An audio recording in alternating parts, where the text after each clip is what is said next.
میرے عزیزو، اہل ایمان کی یہ پہچان ہے کہ وہ ہمیشہ قرآن مقدس کی تلاوت فرماتے ہیں، اللہ کے کلام قرآن مجید سے محبت کرتے ہیں، اسے سینے سے لگاتے ہیں۔ اور جب بھی رمضان کا مہینہ شروع ہوتا ہے نا تو آپ دیکھنا کثرت سے قرآن مقدس کی تلاوت کرتے ہیں۔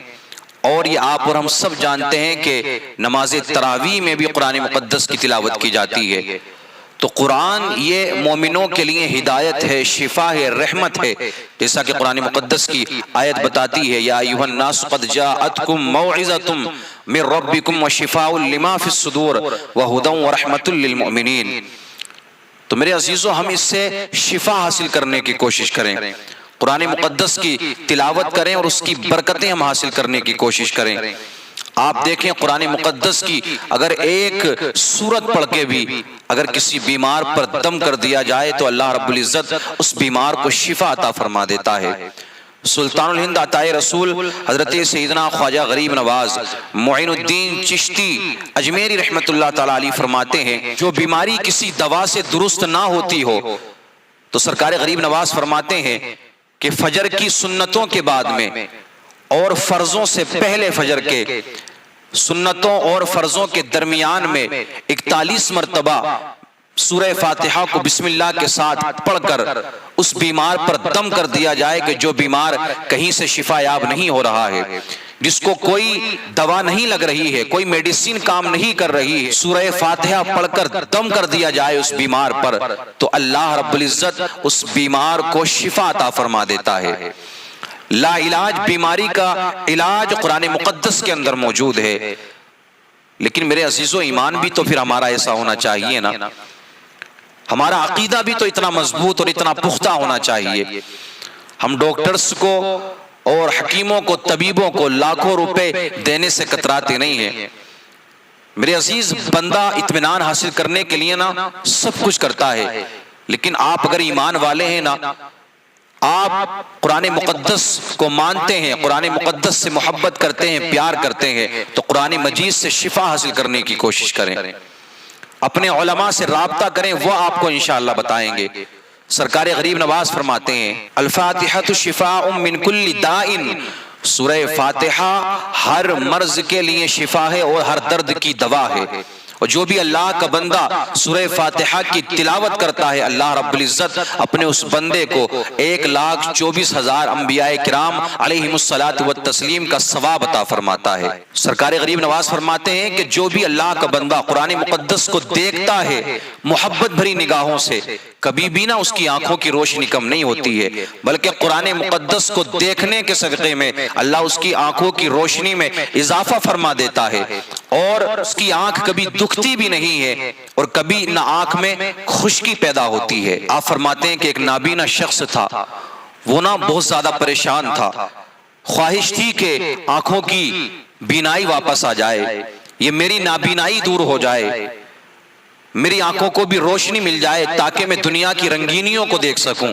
وہ شخص ایک اللہ والے کے پاس جاتا ہے، ایک بزرگ کے پاس جاتا ہے کہ میں یہ چاہتا ہوں کہ میری آنکھوں کی روشنی واپس آ جائے۔ روایت کے اندر آتا ہے کہ وہ بزرگ سورہ فاتحہ پڑھ کر اس کی آنکھوں پر دم کرتے ہیں اور قرآن مقدس کو اس کی آنکھوں سے لگا دیتے ہیں، اللہ رب العزت اسی کے صدقے میں اس کی آنکھوں کی روشنی واپس فرما دیتا ہے اور اس کی نابینائی بینائی میں تبدیل ہو جاتی ہے۔ قرآن مقدس سے محبت کریں، اپنے عقیدے کو مضبوط کریں، قرآن مقدس کی تلاوت کریں۔ رب کعبہ کی قسم، جن گھروں میں قرآن کی تلاوت ہوتی ہے نا، ان گھروں سے کبھی بھی برکتیں دور نہیں ہوا کرتی ہیں، بلکہ اللہ رب العزت بے پناہ رحمت و انوار کی بارشیں فرماتا ہے اور رب کریم عمر میں، رزق میں برکتیں، وسعتیں عطا فرماتا ہے۔ حضرت ابو ہریرہ رضی اللہ تعالیٰ عنہ فرماتے ہیں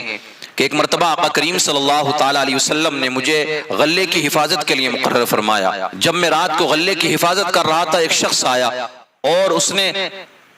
غلہ بھرنا شروع کر دیا، چوری کرنا شروع کر دی۔ میں نے اس کو پکڑ لیا اور میں نے اس سے کہا کہ اب میں تجھے صبح میں اللہ کے رسول صلی اللہ تعالیٰ علیہ وسلم کی بارگاہ میں لے کر کے جاؤں گا، میں تجھے اللہ کے حبیب کے حوالے کروں گا۔ وہ شخص کہتا ہے، اے ابو ہریرہ، میں غریب انسان ہوں، میرے بال بچے ہیں، ان کے لیے کوئی کھانے پینے کا انتظام نہیں ہے۔ آپ فرماتے ہیں کہ جب اس نے اتنا کہا، رونے لگا تو میں نے اس کو چھوڑ دیا۔ جب صبح ہوئی تو آقا کریم صلی اللہ تعالی علیہ وسلم ارشاد فرماتے ہیں یا ابا ہریرہ ما فعل اسیرک البارحہ، اے ابو ہریرہ تمہارے رات کے قیدی کا کیا ہوا؟ حضرت ابو ہریرہ رضی اللہ تعالی عنہ فرماتے ہیں یا رسول اللہ میں نے پکڑ تو لیا تھا اس کو، لیکن جب اس نے اپنے بچوں کا حوالہ دیا، اس نے کہا میرے بچے بھوکے ہیں اور کوئی بھی میرے پاس میں کھانے پینے کا سامان نہیں ہے، تو یا رسول اللہ مجھے اس پر ترس آ گیا، رحم آ گیا، میں نے اس کو چھوڑ دیا۔ آقا کریم صلی اللہ تعالی علیہ وسلم نے ارشاد فرمایا اے ابو ہریرہ وہ تم سے جھوٹ بول کر کے گیا ہے، تم دیکھنا کہ وہ پھر آئے گا۔ حضرت ابو ہریرہ رضی اللہ تعالی عنہ فرماتے ہیں کہ میں پھر دوسری رات میں غلے کی حفاظت کرتا رہا تو میں نے کیا دیکھا کہ وہ شخص دوبارہ آ جاتا ہے، دوبارہ اس نے غلہ بھرنا شروع کیا، پھر میں نے اس کو پکڑا، پھر میں نے یہی کہا کہ میں تجھ کو اللہ کے رسول صلی اللہ تعالی علیہ وسلم کے حوالے کروں گا، میں تجھ کو نبی کے حوالے کروں گا، آقا کریم صلی اللہ تعالی علیہ وسلم کے سپرد کر دوں گا۔ اس نے پھر وہی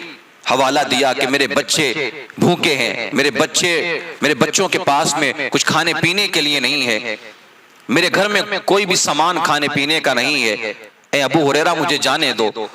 حضرت ابو ہریرہ رضی اللہ تعالیٰ عنہ فرماتے ہیں کہ مجھے اس پر رحم آ گیا اور میں نے اس کو جانے دیا۔ جب صبح ہوئی تو پھر میرے آقا کریم صلی اللہ تعالیٰ علیہ وسلم نے ارشاد فرمایا ما فعل اسیرک، اے ابو ہریرہ تمہارے قیدی کا کیا ہوا؟ پھر وہ کہاں چلا گیا؟ حضرت ابو ہریرہ رضی اللہ تعالیٰ عنہ فرماتے ہیں یا رسول اللہ اس چور نے سخت محتاجی کا مجھے حوالہ دیا، اپنی پریشانی سنائی تو مجھے رحم آ گیا، میں نے اس کو چھوڑ دیا۔ آقا کریم صلی اللہ تعالی علیہ وسلم نے ارشاد فرمایا اما انہ قد کذبک وسیعود، ابو ہریرہ وہ بہت بڑا جھوٹا ہے اور تم دیکھنا کہ وہ پھر آئے گا۔ جب وہ تیسری مرتبہ پھر آیا نا تو حضرت ابو ہریرہ رضی اللہ تعالی عنہ نے پھر اس کو پکڑ لیا، پھر آپ نے کہا کہ تو روزانہ جھوٹ بول کر کے چلا جاتا ہے، اب تیری خیر نہیں ہے، میں تجھ کو اللہ کے رسول صلی اللہ تعالی علیہ وسلم کے حوالے کر دوں گا۔ اس نے کہا ابو ہریرہ مجھے چھوڑ دو، ابو ہریرہ میں تجھے ایسے کلمات سکھاؤں گا کہ جب تو اس کو پڑھے گا تو اللہ رب العزت تجھے نفع بخشے گا۔ جب تم بستر پر آرام کرنے کے لیے جاؤ ایک مرتبہ آیت الکرسی پڑھ لینا، پوری رات ایک محافظ فرشتہ تمہاری حفاظت فرمائے گا اور اے ابو ہریرہ شیطان بھی تمہارے قریب نہیں آئے گا۔ حضرت ابو ہریرہ نے اس کو پھر چھوڑ دیا۔ پھر جب صبح ہوئی نا تو آقا کریم صلی اللہ تعالی علیہ وسلم نے ارشاد فرمایا فاصبحت فقال علی رسول اللہ صلی اللہ تعالی علیہ وسلم ما فعل اسیرک، حضرت ابو ہریرہ فرماتے ہیں جب پھر صبح ہوئی تو پھر آقا کریم صلی اللہ علیہ وسلم نے سوال کر دیا اے ابو ہریرہ تمہارے قیدی کا کیا ہوا؟ حضرت ابو ہریرہ عرض کرتے ہیں یا رسول اللہ آج کی رات وہ قیدی جو آیا تھا نا، آج کی رات جو وہ چور آیا تھا نا، میں نے اس کو پکڑ لیا تھا، میں اس کو نہیں چھوڑتا، لیکن اس نے مجھ سے کہا کہ میں تجھے ایسے کلمات بتاتا ہوں کہ جب تو اس کو پڑھے گا تو اللہ رب العزت تجھے نفع عطا فرمائے گا۔ جب میرے آقا کریم صلی اللہ تعالی علیہ وسلم نے اتنا سنا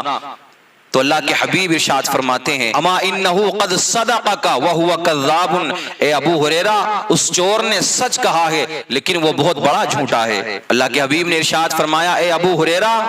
تم 3 روز سے جس چور کو پکڑ رہے ہو، جس سے گفتگو کر رہے ہو، تم جانتے ہو وہ چور کون ہے؟ حضرت ابو ہریرہ رضی اللہ تعالیٰ عنہ عرض کرتے ہیں یا رسول اللہ میں نہیں جانتا۔ آقا کریم صلی اللہ تعالیٰ علیہ وسلم ارشاد فرماتے ہیں ذاک شیطان، اے ابو ہریرہ وہ شیطان ہے۔ میرے عزیزو اس حدیث پاک سے یہ بات تو ثابت ہو جاتی ہے کہ اللہ کے رسول صلی اللہ تعالیٰ علیہ وسلم کو علم غیب تھا،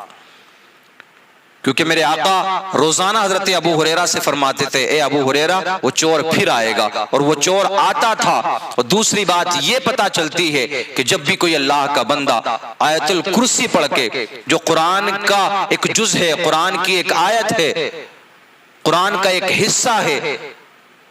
آیت الکرسی پڑھ کر جو بھی اللہ کا بندہ رات کو سوئے گا پوری رات اللہ رب العزت اس کے اوپر ایک فرشتہ محافظ فرشتہ مسلط فرما دے گا، پھر شیطان اس کا کچھ نہیں کر سکتا ہے۔ تو میرے عزیزوں قرآن مقدس کو سمجھنے کی کوشش کریں، قرآن مقدس کی کثرت سے تلاوت کریں، اور جب بھی آپ صبح میں جائیں نا اپنے کاروبار کے لیے تو آپ اس عمل کو صرف 40 دن کر کر دیکھیں کہ کاروبار کرنے سے پہلے، اپنے بزنس کی شروعات کرنے سے پہلے، اپنی دکان کو کھولنے سے پہلے قرآن مقدس کی تلاوت کر کے گھر سے نکلا کریں، پھر دیکھیں رب کریم آپ کے رزق میں کتنی وسعتیں عطا فرماتا ہے، کتنی برکتیں عطا فرماتا ہے۔